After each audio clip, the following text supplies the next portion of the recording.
നല്ല പഴുത്ത മധുരമുള്ള മാങ്ങയൊക്കെ കിട്ടുന്ന സമയത്ത് ചെയ്യാൻ പറ്റിയിട്ടുള്ള ഒരു ഡെസേർട്ടാണ് കേട്ടോ ഇത്. സിമ്പിളായിട്ട് നമുക്ക് വീട്ടിൽ റെഡിയാക്കി എടുക്കാം.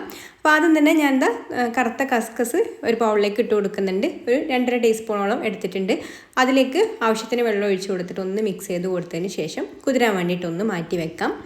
ഇനി ഇതാ കുറച്ച് വെള്ളം ഇവിടെ തിളപ്പിച്ചെടുത്തിട്ടുണ്ട്.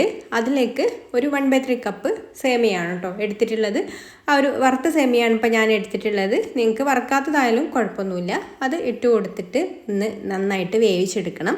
അപ്പോൾ നന്നായിട്ട് ഇതുപോലെ സേമിയൊക്കെ ഒന്ന് സോഫ്റ്റായിട്ട് വെന്ത് കഴിഞ്ഞാൽ പിന്നെ നമുക്ക് ഇതൊന്ന് അരിപ്പയിൽ ഊറ്റി മാറ്റി വെക്കാം. ഇതാ ഞാനിവിടെ 2 മാങ്ങ എടുത്തിട്ടുണ്ട്. അപ്പോൾ 2 പഴുത്ത മാങ്ങ കേട്ടോ. അതുപോലെ നല്ല മധുരമുള്ള മാങ്ങ വേണം ഇതിലേക്ക് എടുക്കാൻ വേണ്ടിയിട്ട്. അപ്പോൾ ആദ്യം മാങ്ങ 2ഉം പീസാക്കി എടുത്തിട്ടുണ്ട്. അതിൽ നിന്ന് കുറച്ച് ചെറുതായിട്ട് പീസാക്കി എടുത്തിട്ടുള്ളത് അവിടെ മാറ്റി വെച്ചിട്ടുണ്ട്. ബാക്കിയുള്ളത് നമുക്ക് മിക്സിയുടെ ജാറിലേക്ക് ഇട്ട് കൊടുക്കാം. അതിലേക്ക് മധുരത്തിന് ആവശ്യത്തിനുള്ള പഞ്ചസാരയും പിന്നെ കുറച്ച് വെള്ളവും കൂടെ ഒഴിച്ചു കൊടുത്തിട്ട് നന്നായിട്ടൊന്ന് അരച്ചെടുക്കണം. ഇതാ ഈ ഒരു രീതിക്കാണ് കേട്ടോ അരച്ചെടുക്കേണ്ടത്. അപ്പോൾ ഇത് അരച്ചെടുത്തത് ഞാനൊരു ബൗളിലേക്ക് മാറ്റുന്നുണ്ട്. ഇനി നമുക്കിത് ഫ്രിഡ്ജിൽ വെച്ചിട്ട് നന്നായിട്ടൊന്ന് തണുപ്പിച്ചെടുക്കണം.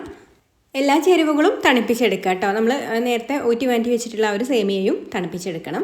ഇനി നമുക്കിത് സെറ്റ് ചെയ്തെടുക്കാൻ വേണ്ടിയിട്ട് ഒരു ഗ്ലാസ് എടുത്തിട്ടുണ്ട്. അതിലേക്ക് ആദ്യം നമുക്ക് മാംഗോ ഈ ഒരു അരച്ചെടുത്തിട്ടുള്ളതുണ്ടല്ലോ അത് തണുത്തതാണ് കേട്ടോ. തണുത്തത് കുറച്ച് ഒഴിച്ച് കൊടുക്കുക.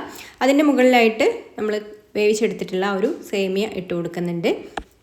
ഇനി കുതിർന്ന് വന്നിട്ടുള്ള കസ്കസും ഒരു ലെയറായിട്ട് ഇതുപോലെ ഇട്ട് കൊടുക്കുക. അപ്പോൾ ഇതൊക്കെ ഇട്ട് കൊടുക്കുന്ന സമയത്ത് ഇതുപോലെ സൈഡിലേക്ക് ഇങ്ങനെ ആക്കി കൊടുക്കുക കേട്ടോ. എന്നാലുള്ള നമുക്ക് ആ ഒരു ഗ്ലാസിൻ്റെ ഉള്ളിലൂടെ പുറത്തു നിന്ന് കാണുമ്പോൾ ഒരു ഭംഗി ഉണ്ടാവുള്ളൂ. പിന്നെ അതിൻ്റെ മുകളിലായിട്ട് ഫ്രഷ് ക്രീം ഒഴിച്ചു കൊടുക്കുന്നുണ്ട്. ഇനി നമ്മൾ കട്ട് ചെയ്ത് വെച്ചിട്ടുള്ള മാങ്ങയുടെ പീസ് അവിടെ മാറ്റി വെച്ചിട്ടുണ്ടായിരുന്നല്ലോ അത് ഇതുപോലെ ഒരു ലെയറായിട്ട് കൊടുക്കാം. ഇനി ഇതിൻ്റെ മുകളിലായിട്ട് നമ്മൾ മാംഗോയുടെ ഐസ്ക്രീമാണ് കേട്ടോ ഇട്ട് കൊടുക്കുന്നത്.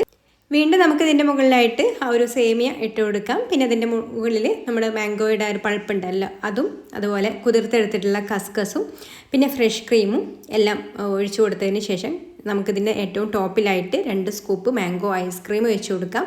ഇനി ഇതിൻ്റെ മുകളിൽ കുറച്ച് നട്ട്സും അതുപോലെ മാംഗോയുടെ കട്ട് പീസസും ഒക്കെ വെച്ചിട്ടൊന്ന് ഡെക്കറേറ്റ് ചെയ്തെടുക്കാം കേട്ടോ. സിമ്പിളായിട്ട് ഉണ്ടാക്കിയെടുക്കാൻ പറ്റിയിട്ടുള്ള മാംഗോ ഫലൂദ റെഡി ആയിട്ടുണ്ട്. അടിപൊളി ടേസ്റ്റാണ് കേട്ടോ. അപ്പോൾ നമ്മൾ പുറത്തു നിന്നൊക്കെ പോയിട്ട് കഴിക്കുന്ന അതുപോലെ തന്നെ നമുക്ക് വീട്ടിൽ സിമ്പിളായിട്ട് ഉണ്ടാക്കിയെടുക്കാം. പിന്നെ ഈ ഒരു ലെയറൊക്കെ ആക്കിയെടുക്കുന്നതൊക്കെ നമ്മുടെ ഇഷ്ടത്തിനനുസരിച്ചിട്ട് ആക്കിയെടുക്കാം കേട്ടോ. അപ്പോൾ ഇഷ്ടമായിട്ടുണ്ടെങ്കിൽ ലൈക്ക് ചെയ്യാനും ഷെയർ ചെയ്യാനും ചാനലൊന്ന് സബ്സ്ക്രൈബ് ചെയ്യാനും ഫേസ്ബുക്കിലാണ് കാണുന്നതെന്നുണ്ടെങ്കിൽ പേജ് ഒന്ന് ഫോളോ ചെയ്യാനും കൂടി മറക്കല്ലേ. അപ്പോൾ ഞാൻ മറ്റൊരു നല്ല റെസിപ്പിയുമായിട്ട് അടുത്ത വീഡിയോയിൽ കാണാം. Thanks for watching.